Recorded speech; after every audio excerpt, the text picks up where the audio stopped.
Bismillahirrahmanirrahim. Assalamualaikum warahmatullahi wabarakatuh. Alhamdulillah, selamat pagi buat sahabat-sahabat Facebook dan juga IG. Kita ada lagi 13 hari lagi untuk memasuki bulan Ramadan. Jadi buat sahabat-sahabat yang mungkin lagi tak ganti lagi puasa tu, kita sama-sama ganti lah ya. Lagi berbaki 13 hari untuk persiapan memasuki Ramadan. Okey, hari ni Aina nak share. Okey, sebelum tu kita sedang bersiaran di HQ Sahabat Inu di Kota Baru, Kelantan, dan bersiaran di dua platform iaitu IG dan juga Facebook. Okey, alhamdulillah hari ni seperti sahabat-sahabat tengok dekat, mungkin ada dekat tajuk-tajuk IG dan juga Facebook. Hari ni Aina nak share perumpamaan Rasulullah untuk memahamkan para sahabat. Okey. Dan hari ni Aina nak share tentang tagging Al-Quran berdasarkan kisah-kisah yang Aina akan cerita sekejap lagi. Okey, insya-Allah kita santai-santai saja pagi ni. Harap-harapnya sahabat-sahabat semua mungkin sedang bekerja tu boleh sambil-sambil tu kita dengar sharing lah pagi-pagi ni. Gitu. Saya nak share kaedah Nabi Muhammad membuat perumpamaan untuk memahamkan sahabat-sahabat baginda.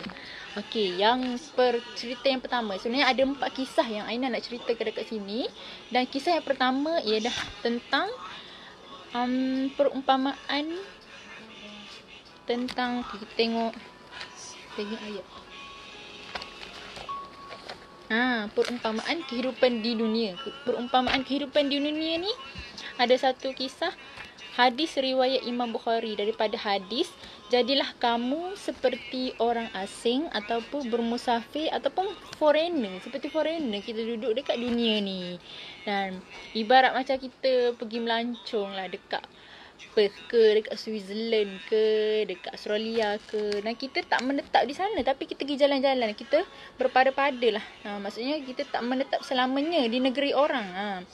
Dan bila kita pergi musafir ni, maksudnya kita akan balik semula ke tempat asal kita. Begitu jugalah berkenaan dengan hadis riwayat Imam Bukhari tadi tentang jadilah kamu seperti orang asing ataupun bermusafir ataupun seperti seorang foreigner bila kita duduk dekat dunia ni. Jadi Rasulullah sallallahu alaihi wasallam membuat perumpamaan, bila kita duduk kat dunia ni, jangan buat kita nak duduk selamanya dekat dunia, tapi kita nak duduk selamanya, kita nak balik akhirat lepas ni. Jadi dunia adalah tempat kita untuk mencari bekal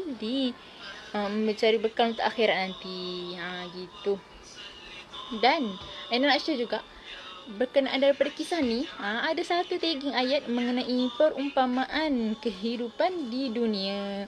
Perumpamaan kehidupan di dunia iaitu surah Yunus ayat yang ke-24. Mengenai perumpamaan kehidupan dunia.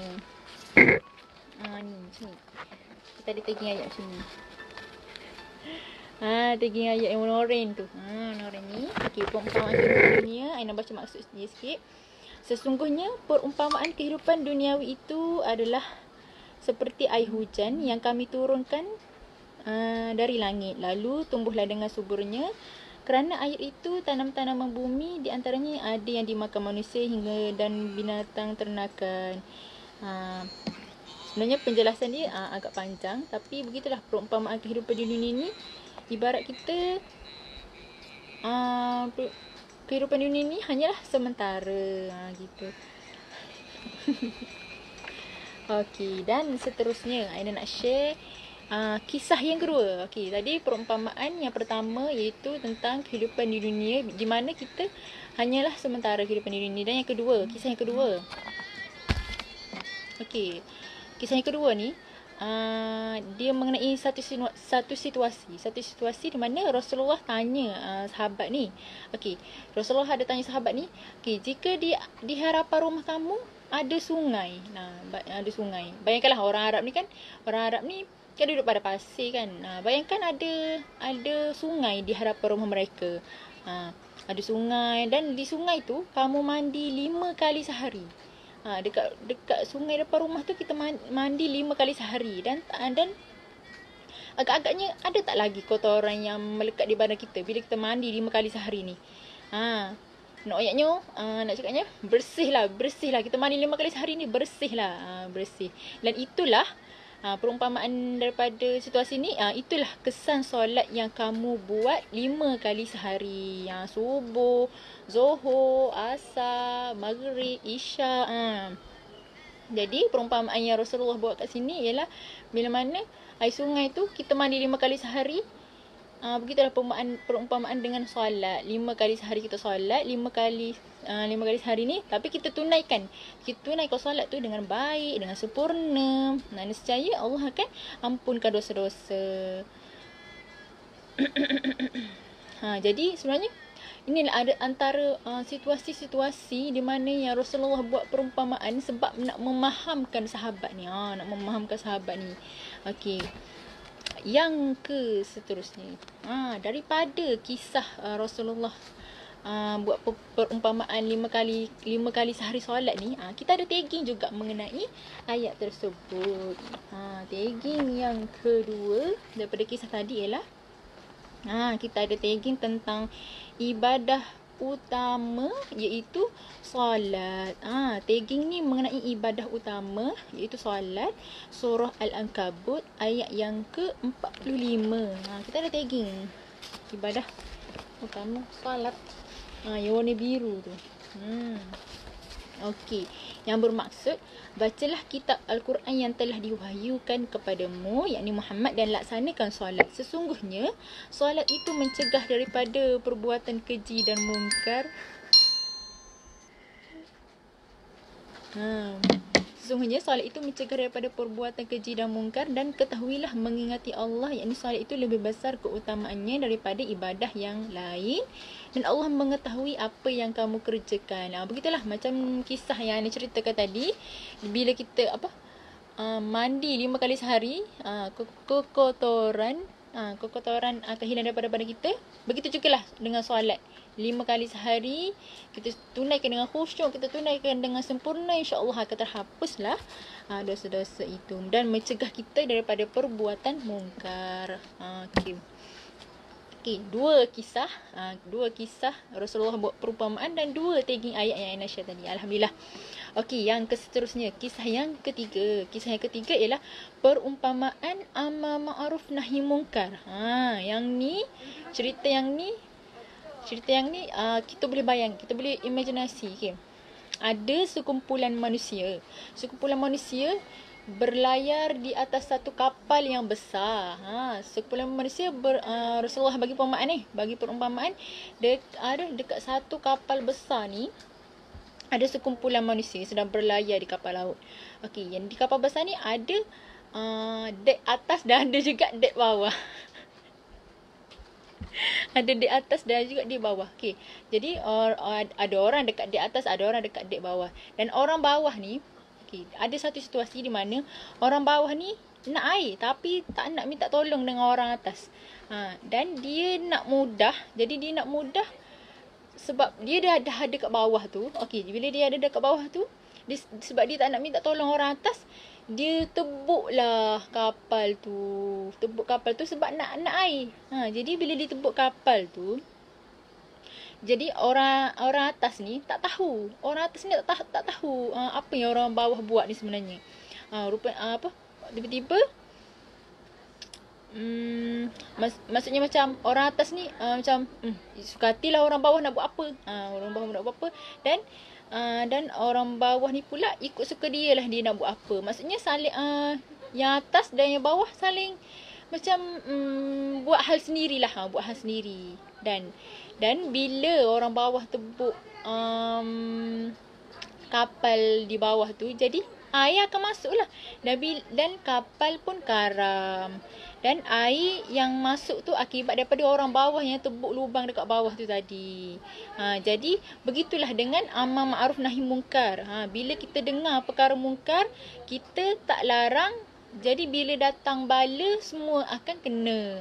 Maksudnya kat sini, dalam situasi kapal besar tu, ada orang atas, ada orang bawah. Bila orang atas buat hal masing-masing, bila orang bawah buat hal masing-masing, bila tak ada bila tak cegah perkara mungkar tu, nescaya keseluruhannya rosak lah. Rosak macam tu. Dan begitulah situasi bila kita dengar perkara mungkar tapi kita tak cegah, maksudnya kapal tu karam lah. Kapal tu karam. Dan contohilah dengan apa yang kita lihat di sekeliling ni. Okey, dan ada satu tagih juga mengenai amar ma'ruf nahi munkar ni. Yang ni adalah surah Ali Imran ayat yang ke-104. Okey, ayat yang ke-104 ni surah Ali Imran mengenai amar ma'ruf nahi munkar. Berdasarkan kisah yang Aina ceritakan tadi tentang sebuah kapal di mana orang atas dan orang bawah tadi. Okey. Dan tagging mengenai amar ma'ruf nahi munkar ni, tagging dia tugas umat Nabi Muhammad sallallahu alaihi wasallam. Ayat 104 surah Ali Imran. Dan hendaklah ada di antara kamu segolongan umat yang menyuruh kepada kebajikan dan menyuruh kepada yang ma'ruf dan mencegah daripada yang mungkar. Maksudnya kat sini adalah tugas semua umat, tugas semua orang untuk mencegah perkara mungkar dan mencegah perkara mungkar dan mengajak kepada kebaikan ni. Bukan tugas para ustaz ke tapi tugas kita semua sebenarnya. Tugas kita semua. Jadi berikutan dengan perumpamaan yang Nabi Muhammad sallallahu alaihi wasallam ceritakan tadi, dan yang diceritakan tadi daripada kapal tu, orang bawah orang atas, maksudnya tak saling mencegah antara satu sama lain, macam buat hal sendiri. Jadi akibatnya bala pun akan kena dekat semua orang. Bukan kena dekat yang buat kemusnahan tu sahaja. Gitu. Okey. Alhamdulillah kita dah masuk ke kisah yang ketiga lah tadi. Yang pertama tadi adalah tentang perumpamaan Rasulullah tentang bila kita hidup kat dunia ni hanya sementara. Dan yang kedua tadi perumpamaan tentang bila kita solat nescaya Allah akan ampunkan dosa kita. Dan yang ketiga tadi perumpamaan tentang amar ma'ruf nahi munkar. Dan yang terakhir ni kisah yang terakhir, perumpamaan yang Nabi Muhammad sallallahu alaihi wasallam buat adalah ada situasi selepas peperangan. Situasi selepas peperangan, ada situasi selepas peperangan ni biasanya ada yang terbunuh, ada mayat yang bergelimpangan. And then sangat berselisih masa tu. Dan ada seorang wanita ni, dia sedang bilik-bilik cari-cari dekat, ada seorang pada suatu hari ni ada seorang wanita ni tengah bilik-bilik dekat cari-cari dekat mayat-mayat yang bergelimpangan tu. Dia sedang mencari-cari. Lalu wanita tersebut tu terjumpalah seorang bayi, dan rupa-rupanya bayi tu adalah anak kepada perempuan yang cari-cari tu tadi. Okey, bayi tu sebenarnya anak dia, dan dia ambil bayi tu dan dia cium dengan penuh kasih sayang. Maksudnya dia menangis sebab dia jumpa anak dia daripada gelimpangan mayat tu. Dan bila Nabi Muhammad tengok situasi tadi, Nabi Muhammad tanya pada para sahabat. Rasulullah tanya, kamu sangka wanita ni sanggup tak nak lempar bayi tu dalam api? Jadi para sahabat ni jawablah, takkanlah, tak sanggup lah, mestilah tak sanggup, sebabnya wanita ni sangat-sangat sayang pada bayi tersebut. Takkanlah dia sanggup nak buang dalam api kan. Okay? Jadi lalu Rasulullah berkata, begitulah perumpamaan Allah lebih menyayangi hambanya untuk dibiarkan hambanya dihumban ke dalam api neraka. Maksudnya kat sini Allah sayangkan kita, Allah Maha Pengampun, Allah Ar-Rahman Ar-Rahim, lebih daripada seorang ibu tu menyayangi bayi tu tadi. Maksudnya daripada kisah ni Rasulullah nak tekankan bahawasanya kecintaan seorang ibu kepada anak tu melebihi daripada kecintaan Rasulullah kepada hamba-hambanya. Subhanallah. Maksudnya daripada kisah-kisah yang macam ni lah dapat memahamkan para sahabat dan memahamkan kita semua, daripada untuk memahamkan lebih mengenali Allah dan Rasulullah sallallahu alaihi wasallam. Dan ada tagging ayat jugalah mengenai kisah ini, iaitu tentang Allah pengampun dosa. Allah yang pengampun dosa. Surah Ghafir ayat yang ketiga. Ayat yang ketiga iaitu yang bermaksud yang mengampunkan dosa dan menerima taubat dan keras hukumannya yang memiliki kurnia. Tidak ada Tuhan selain dia, hanya kepadanya lah semua makhluk kembali. Maksudnya kat sini daripada tagi ayat ni jugalah Allah mengampunkan dosa-dosa hambanya. Dan Allah sangat-sangat menyayangi hambanya walaupun hamba-hambanya melakukan maksiat. Allah beri lagi peluang untuk bertaubat. Allah beri lagi peluang. Maksudnya Allah Maha Pengampun lah, pengampun. Dan walaupun kita buat banyak dosa sekalipun, Allah Maha Pengampun. Kita minta pada Allah, kita mohon ampun pada Allah untuk Allah ampunkan dosa-dosa kita. Dan kita manfaatkan peluang Ramadan yang akan datang ni, lagi 13 hari ni. Manfaatkan peluang Ramadan ni untuk kita selalu bertaubat kepada Allah SWT. Kita mohon ampun kepada Allah. Kita manfaatkan Ramadan ni juga dengan kita minta maaf kepada orang-orang sekeliling kita. Hablum minallah, hablum minan nas. Dan alhamdulillah, setakat itu sahaja untuk sharing pada pagi ni. Ada 4 kisah lah yang saya ceritakan tadi. Yang pertama tadi tentang perumpamaan kehidupan di dunia, di mana kehidupan di dunia ni adalah sementara sahaja. Dan yang kedua, perumpamaan tentang 5 kali sehari yang kita solat tu. Yang ketiga, perumpamaan amar ma'ruf nahi munkar. Dan yang keempat, perumpamaan di mana Allah sangat menyayangi kita melebihi daripada seorang ibu menyayangi anaknya. Okey, itu insya-Allah sahabat-sahabat okey ke semua? Syira Gani, Nur Faizah, Nur Zakira, Ismail. Cantik Kak Aina. Terima kasih Kak Zakira. Alhamdulillah, terima kasih sahabat-sahabat FB dan juga IG yang join. Alhamdulillah. Berikutan dengan 4 kisah tadi dan juga 4 tagging Aina share tadi. InsyaAllah moga-moga dapat dimanfaatkan. Moga-moga dapat kita fahamkan daripada kisah sirah atau daripada perumpamaan yang Nabi buat ni, yang dapat memahamkan kita untuk kita aplikasikan dalam kehidupan seharian nanti, insyaAllah. Wallahu a'lam. Sekadar itu sahaja, insyaAllah. Sahabat-sahabat, jangan lupa untuk join Telegram dekat bawah, dekat caption tu, untuk dapatkan tips-tips yang menarik, dapatkan kontes dan sebagainya. InsyaAllah. Okey, sekadar itu saja daripada Aina untuk pagi ni. Terima kasih sahabat-sahabat yang join. Selamat berpuasa. Selamat menyambut bulan Ramadan. InsyaAllah kita lagi Ramadan lagi 12 hari, insyaAllah. Itu sahaja daripada Aina. Terima kasih semua. Dan Assalamualaikum.